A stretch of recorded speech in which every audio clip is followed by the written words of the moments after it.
Hello, student. Today I am going to discuss about a new topic, that is the Gauss's theorem. And Gauss's theorem too much important topic. And this theorem representing what is the relationship between electric flux and a charge enclosed by any surface.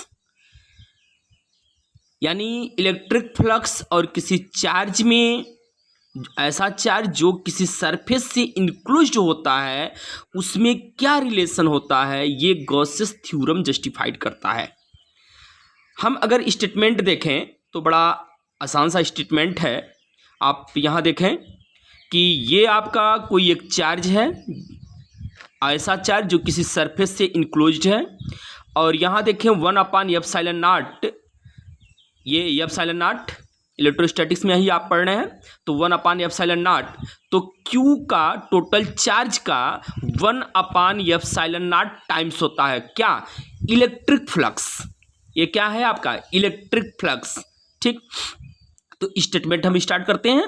The total electric flux through any close surface is equal two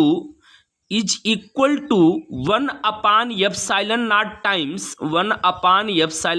times of total charge enclosed by the surface या close surface. तो वही चीज मैंने यहाँ पर लिखा है कि the total electric flux phi E through a close surface is equal to 1/ε0 times of net charge Q enclose by the close surface. ये मैथमेटिकली इसको रिप्रेजेंट करने का तरीका है। ये आपके पास क्या दिखा रहा है, E vector dot ds vector, ये क्या है इलेक्ट्रिक फ्लक्स है, और ये क्या है क्लोज सरफेस के लिए दिखा रहा है, ये क्लोज इंटीग्रल है।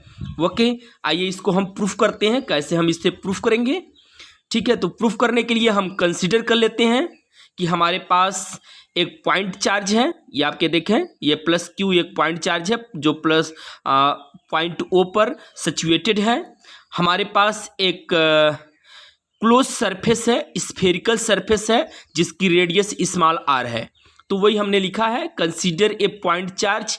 पॉइंट चार्ज आपके पास यहाँ हो गया Q is situated at the centre of sphere O whose radius is how much small r। Let ये भी मान लिया, जब जैसे ही हम चार्ज यहाँ पर रखेंगे इस चार्ज से इलेक्ट्रिक फील्ड ऑफ लाइंस बाहर निकलेगी।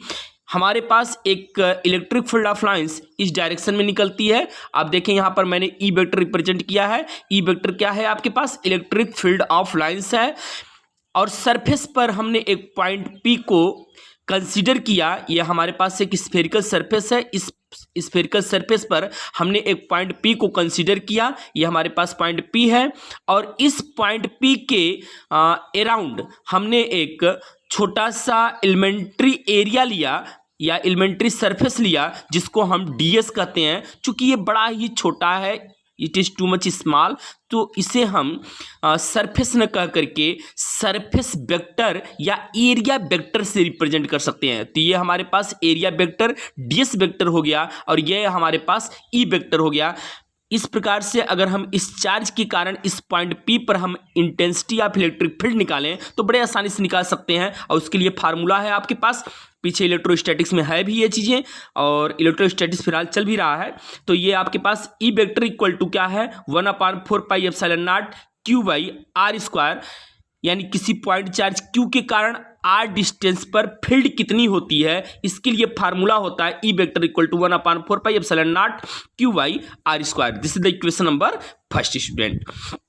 देन व्हाट, हमने ये वही चीज़ मैंने जो इससे पहले मैंने समझाया है आप लोग को कि ये हमने पॉइंट P के चारों ओर एक स्मॉल सरफेस लिया। ये स्मॉल सरफेस है, इसलिए इसको हम प्लेन सरफेस मान सकते हैं, और पॉइंट P पर ई वेक्टर और ds वेक्टर के बीच का एंगल कितना है, 0 है, जो कि मैंने यहाँ पर मेंशन कर दिया है। ये लैंग्वेज में consider a small area element ds around the point P, since ds is very small area, elementary area located around the point P, the surface of the sphere, hence the angle between the area vector ds vector and the electric field intensity E vector at the point P is how much? 0। तो आप देखें दोनों की direction एक ही है, इसलिए यहाँ पर जो थीटा की वैल्यू होगी वो कितनी हो जाएगी? थीटा की वैल्यू आपकी यहाँ 0 डिग्री हो जाएगी। ओके ओके स्टूडेंट, अब हम क्या करते हैं, electric flux throw area element ds is given by, वो जो आपके पास एरिया एलिमेंट जो सरफेस पर दिखाई दे रहा है ds, उससे कितना हो करके इलेक्ट्रिक फ्लक्स निकलेगा, उसके लिए हमारे पास फार्मूला होता है d phi equal to E vector dot ds vector. Okay, since अभी आपको पीछे मैंने बताया कि ई वेक्टर और ds वेक्टर के बीच का जो एंगल है वो 0 एंगल है, तो और कास 0 की वैल्यू कितनी होती है? 1, तो उस चीज़ को हम यहाँ पर यूज करते हैं।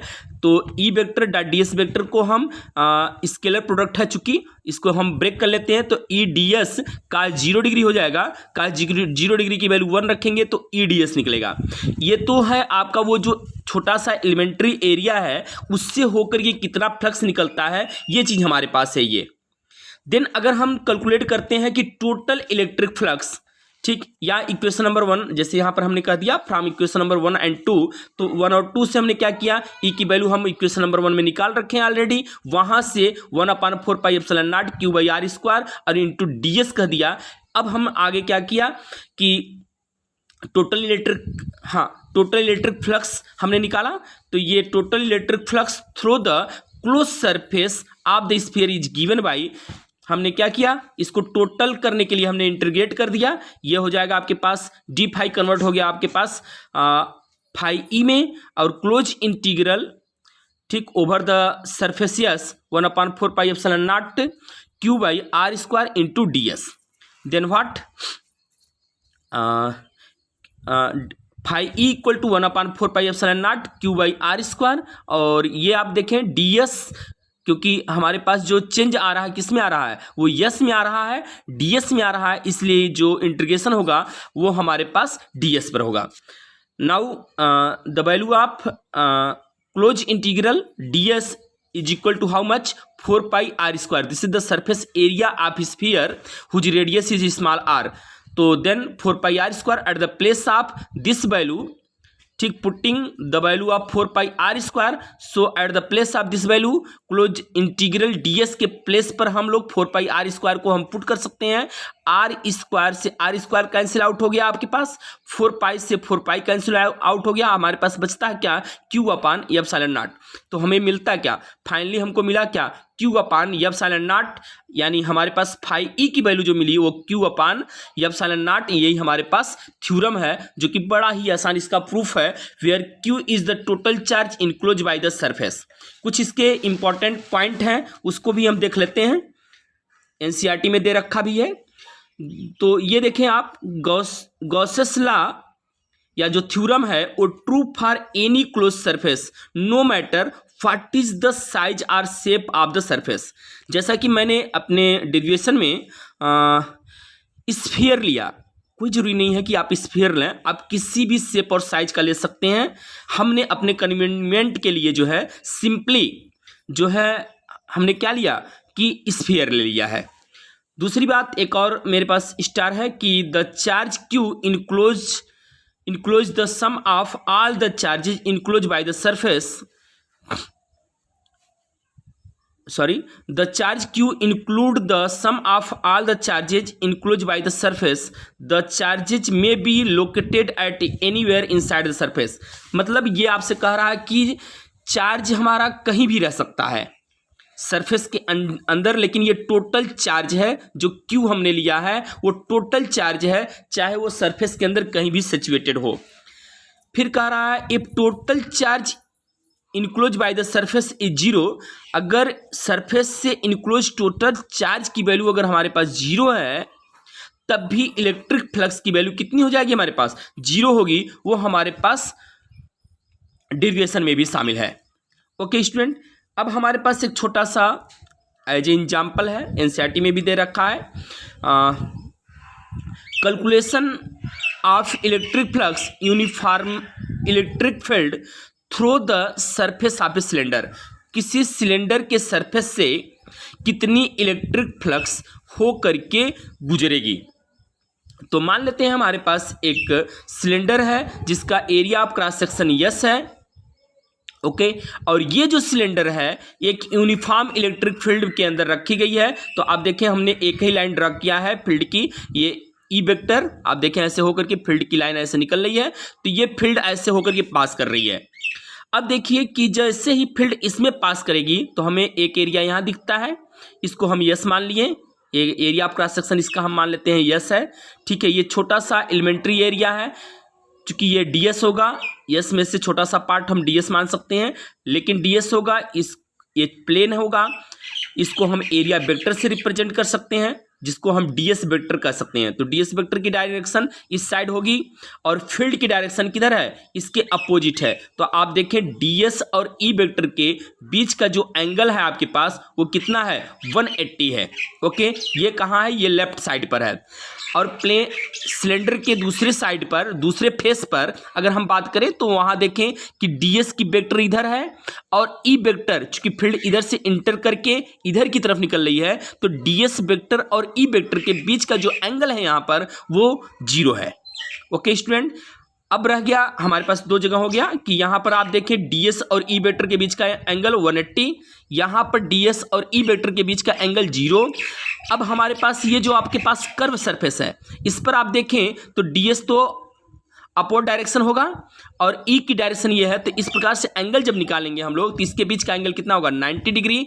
अब हम electric flux through the entire cylinder निकालते हैं, तो ये आप देखें इंटीग्रल हो जाएगा ई vector dot DS vector plus integral ई वेक्टर डॉट डीएस वेक्टर। सबके लिए ये लेफ्ट प्लेन फेस पर है, ये राइट प्लेन फेस, ये लेफ्ट प्लेन फेस है आपके पास, ये राइट प्लेन फेस है, ओके स्टूडेंट।